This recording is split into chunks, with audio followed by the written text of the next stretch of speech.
Hi friends, in this video we will discuss about function in PLSQL. Functions are the subprograms which is used to perform a particular task. Once it is created, it can be saved in the database as an object and the same can be used in other blocks of the code. The important point here is functions are same as procedure except that function can return a value whereas procedure cannot. The syntax of the function is create or replace function. Up to this it is a keyword. Function name is a name which is given to the function. It is a user defined one.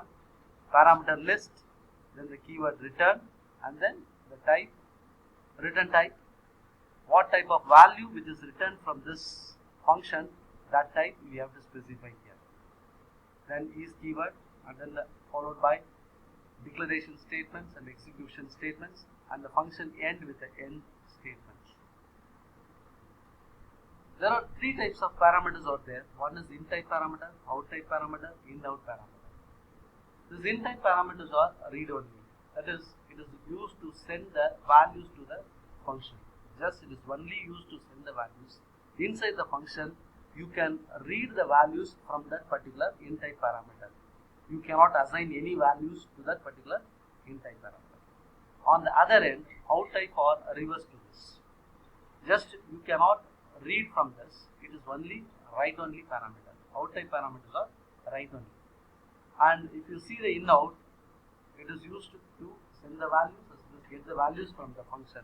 That is, it can, with use of this in out parameter, we can read as well as we can write the values on that. Let us see the simple example to explain how to create functions.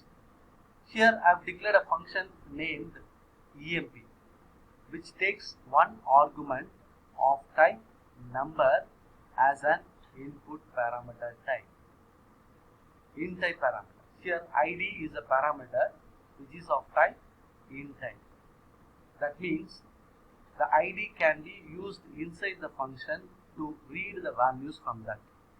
Inside the function, you cannot assign any values to this particular variable id because it is a in type parameter. Whereas if you declare it as out type, in that case you can assign any values. Whereas as it is an in type parameter, you cannot assign any values. Just you can read the value from this id.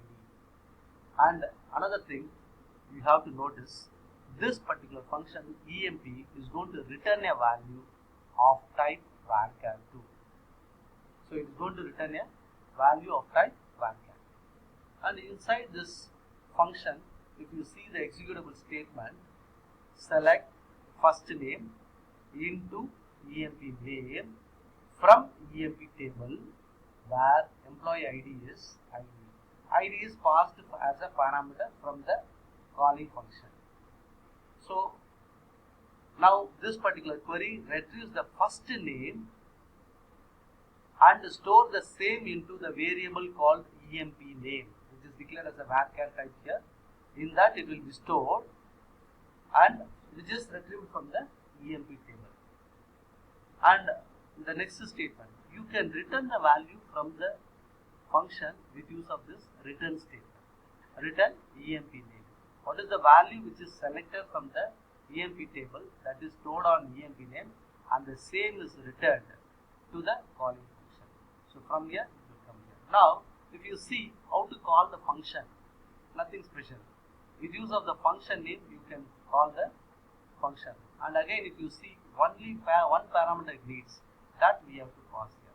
So now emp id is 5 and that is passed here, and based on that it will retrieve the first name, and the same is stored in what is the value which is returned from this is stored on emp name.